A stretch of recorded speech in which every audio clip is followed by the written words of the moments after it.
हवस् त साथीहरू, काम साँचे आफूलाई, खानु साँचे अर्कोलाई भने जस्तो है। आज भने हामीले रमितेको जहाँ अप्ठ्यारो बाटो थियो त्यसको मर्मती गऱ्यौँ है। र नालीचौरका हाम्रा युवाहरू र रमितेबाट मैले आफ्नो बुजुर्ग व्यक्तिहरूलाई पनि सरसल्लाह गरे बापत बनाउन पुगेँ। र यो बाटो चाहिँ यस्तो प्रकारको भएर धेरैवटा समस्या विघ्न बाधा पर्न गएकोले भोलिदेखि झन् स्कुल लाग्छ है। स्कुल लागे पश्चात झन् धेरैवटा गाडीहरू कुद्न जान्छ नि त। त्यसर्थ हामीले यो काम गर्ने गऱ्यौँ। र साथै आज अचम्मको कुराहरू पनि हुन गयो, किनभने हामीहरूले काम गर्दै गर्दाखेरि धेरैवटा कुराहरू पनि सुन्नमा आयो है।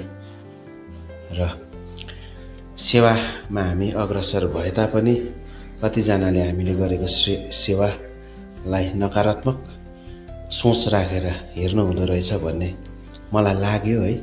त्यसर्थ हामीले जे जस्तो प्रकारले हुन्छ, हामीले न कसैकोबाट पैसा लिएको छौँ र कसैको पैसा हामीले खाएका छौँ है। र हामी एउटा चालक वर्ग हुनको नाता हामीले सबैको भलो सोच राखेर नै है हामीले कार्य गरिरहेका छौँ। त्यसरी नै भन्नेले भन्दै गर्छ है, काग कराउँदै गर्छ, पिना सुक्दै गर्छ भने चाहिँ हामी हाम्रो काम र कर्तव्यमाथि एकदमै निडरताले काम गर्ने गऱ्यौँ। त्यसर्थ यहाँ आज धेरै प्रकारको घटनाहरू पनि घटेको छ है, जसमा चाहिँ ठुलो चोट लाग्न पुगेन, सामान्य चोटहरू लागेको म यो भिडियो मार्फतै राखिरहेको छु र जानकारी पनि दिन चाहिरहेको छु। भने पहिला जसले पनि यो बाटोलाई मर्मती गर्नुभयो, एकदमै राम्रो प्रकारले गर्नुभयो, उहाँहरूलाई धन्यवाद पनि दिन चाहँदै र आज हामीहरूले गरिरहेका छौँ र गरिरहने नै छौँ भन्ने। र अहिले भने एकदमै बिग्रिएकोले है बाटो, र यो एम्बुलेन्सलाई पनि एकदमै साह्रो पर्न गएको थियो हिँड्न। र दुईपल्ट ब्याक गरे बापत यो बाङ्गिँदै है, यसको चाक बङ्गिँदै भए पनि यसलाई दुईपल्ट हामीले त्यहाँबाट पार गर्न सक्यौँ भने। साथै यसपछि आएर यस्तै कुरोहरू गर्दै गर्दै हामीलाई काम गर्नमा बाधा पनि पुग्न गयो, किनभने गाडीको आवत जावत निकै थियो। त्यसैले हामीले राम्रो प्रकारले कामै गर्न सकिरहेका थिएनौँ भने धेरै जसो काम चाहिँ हामीले पूर्ण गरेका छौँ। र भोलिदेखि स्कुले गाडीहरूलाई पनि आवत जावत गर्नु त्यति कठिनाइ पर्नु जाँदैन, किनभने जे जस्तो थियो हामीले राम्रो प्रकारले गरेका छौँ है। त्यसर्थ यहाँ बाइक बिचरा उहाँको बाइक नचढ्दाखेरि लडी जाँदाखेरि है उहाँलाई ठुलो चोट लाग्न पुगेन, सामान्य चोट लाग्यो होला सायद है। उहाँको बाइकको 2-3वटा पार्ट्स भुइँमा झर्न गयो, किनभने एकदमै लोड बाइक थियो है। यहाँ दाजु पनि ओह्रालो आउँदै गर्नुहुन्थ्यो है, तर उहाँ पनि चिप लिएर झन्डै उहाँ पनि हेर्नुहोस् है चोट लाग्नबाट बाँच्नु भयो। त्यसरी नै हामीले गिट्टीहरू रोडाहरू प्रायः जसो हामीले यहाँबाट फ्याल्ने काम गरेका छौँ। फ्याल्ने भन्दा पनि एक साइड एकतर्फ लाउने काम गरेका छौँ।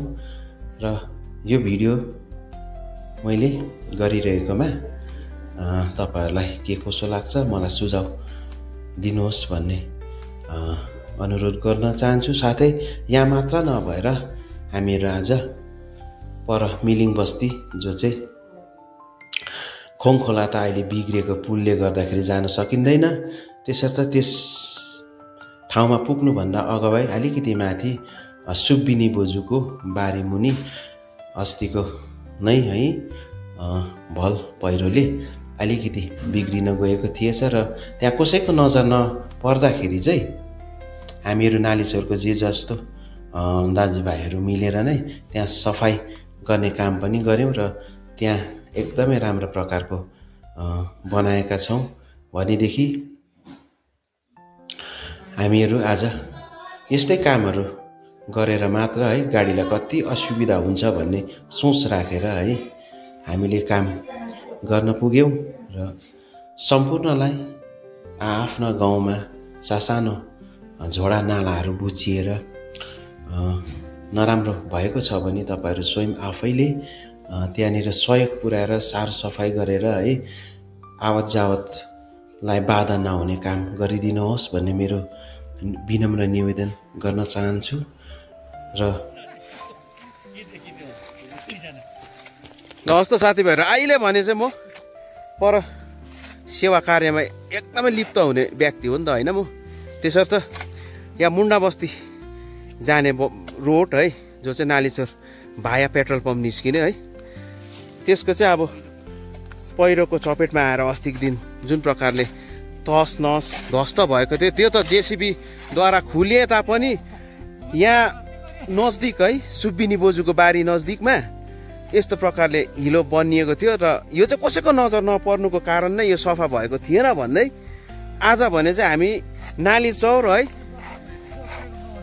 को हामी भाइहरू हैन र साथीहरू काकाहरू दाजुभाइहरू भएर चाहिँ यस्तो प्रकारले आज हामी चाहिँ यहाँ सहयोग पनि गर्न चाहेको हो र मान्छेलाई एउटा देखाउन पनि चाहेको किनभने मानव सेवा नै माधव सेवा भनिन्छ नि त हैन सेवा गर्नुपर्छ त्यसर्थ सेवाका लागि सदैव हाम्रो हात अग्रसर हुनुपर्छ नि त त्यसरी नै हाम्रो यहाँ सीमान्टारदेखि पनि हामीले बोरो गरेको छौँ भाइलाई है उहाँलाई दुध लिएर असर प्रसार गर्नको लागि अलिकति साह्रो पर्न जान्छ त्यसर्थ यहाँ हाम्रो निमा काका है त्यसर्थ यहाँ मेरो दाजु अनि दाजुको छोरा र यता मेरो भदै है र हामी चाहिँ लागेर यसरी लागि परिरहेको छौँ र साथीभाइहरू तपाईहरुको गाउँ बस्ती जहाँ पनि यसरी पहिरोहरू गएको छ भने आफूले आफ्नो गाउँको सरसफाइ गर्नुहोस् र कुनै पनि कुरोको है तपाईहरुले